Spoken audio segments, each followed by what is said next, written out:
आज हम लेकर आए हैं एक ऐसी कथा जो जुड़ी है भारत की सांस्कृतिक आत्मा से। यह है रामलीला की कहानी।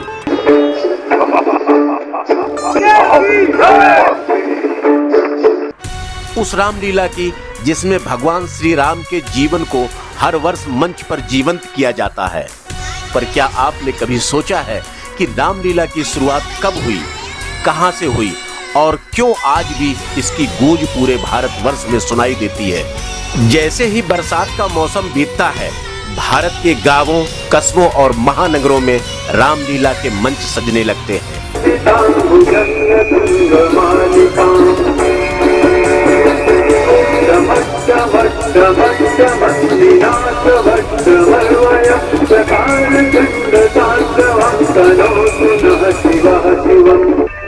कुंवर का महीना और दशहरे का पर्व आते ही हर गली नुक्कड़ पर श्री राम के चरित्र का मंचन होता है। लेकिन हम आपको बता दें कि रामलीला की परंपरा सदियों पुरानी है।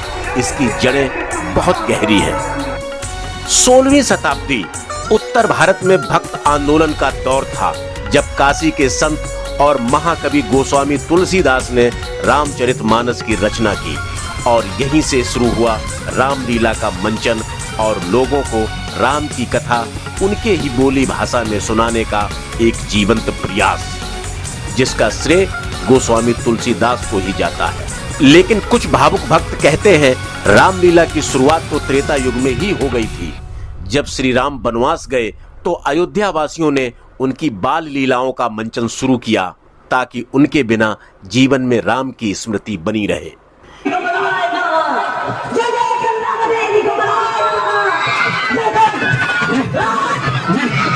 एक अन्य जनश्रुति में मिलता है कि काशी में मेघा भगत को स्वयं भगवान राम ने स्वप्न में दर्शन दिए और आदेश दिया कि मेरी लीला का मंचन करो।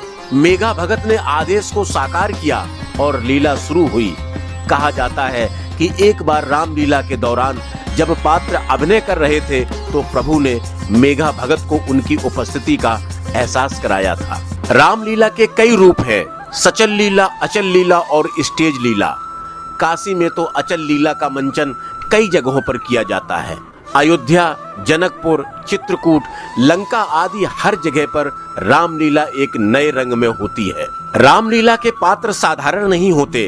राम, सीता, लक्ष्मण, रावण, हनुमान, हर किरदार में मर्यादा होती है, वीरता और करुणा से भरे होते हैं। पहले रामलीला के पात्र सिर्फ ब्राह्मण वर्ग से होते थे, अब तो हर वर्ग, हर जात के लोग रामलीला में भाग लेते हैं।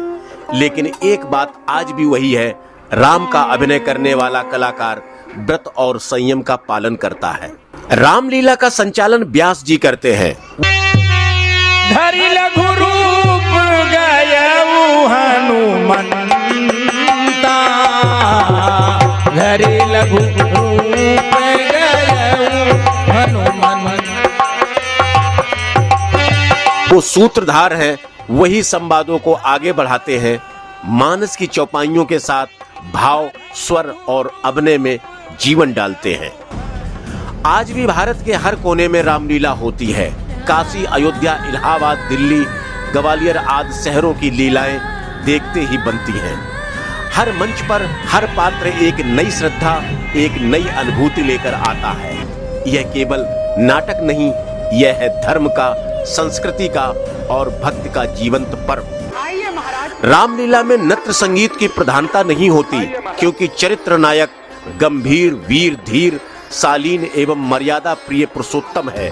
परिणाम स्वरूप वातावरण में विशेष प्रकार की गंभीरता विराजती रहती है। इस लीला की पहले मंडली नहीं होती थी। अब कुछ पेशेवर लोग मंडलियां बनाकर लीला अभिनय में अर्थोपार्जन करते हैं। भारत के ग्वालियर, जयपुर, इलाहाबाद आदि नगरों में इसका मूक अभिनय भी होता है। तो अब जब अगली बार रामलीला देखें तो जानिए यह सिर्फ एक नाटक का मंचन नहीं, वरन युगों युगों से चली आ रही उस भक्त की परंपरा है, जो हर वर्ष हमें याद दिलाती है कि धर्म की विजय और अधर्म का नाश सुनिश्चित है।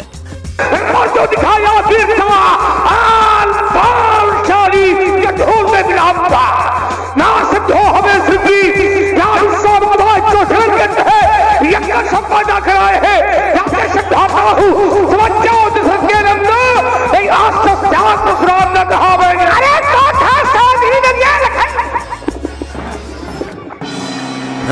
के दर्शकों को अर्थ, धर्म, काम, मोक्ष चारों फलों की प्राप्ति होती है। अयोध्या की रामलीला भी इन दिनों काफी ख्यात लब्ध हो चुकी है। इसमें व्यास जी रामचरितमानस की चौपाई के द्वारा रामलीला के पात्रों को संचालित करते हैं, लेकिन ज्यादातर कलाकार राधे श्याम रामायण में लिखी है। राजस्थान और मालवा आदि भूभागों में यह चैत्र मास में समारोह संपन्न होती है। वीर करुण, अद्भुत श्रृंगार आदि रसों से अप्लावित रामलीला अपना रंगमंच संकीर्ण ही नहीं वरन उन्मुक्त विराट प्रशस्त स्वीकार करती है। कहीं किसी मैदान में बांसों, रस्सियों, तारों आदि से घेर कर रंगमंच और प्रेक्षागृह का सहज ही निर्माण कर लिया जाता है। दिल्ली में रामलीलाओं का इतिहास बहुत पुराना है। दिल्ली में सबसे पहले रामलीला बहादुर शाह जफर के समय पुरानी दिल्ली के रामलीला मैदान में हुई थी। लौकुश रामलीला कमेटी, अशोक विहार रामलीला कमेटी आदि दिल्ली की प्राचीनतम रामलीलाओं में से एक है। भारतीय कला केंद्र द्वारा रामलीला का मंचन 3 घंटों में दर्शाया जाता है। यहाँ की रामलीला में पात्रों की वेशभूषा दर्शनीय है। इनके अतिरिक्त दिलसाद गार्डन रामलीला, दिल्ली छावनी की रघुनंदन लीला समिति, मयूर youth club Mayur Vihar one Ramlila, Surajmal विहार रामलीला आदि भी दिल्ली की चर्चित रामलीलाओं में से हैं।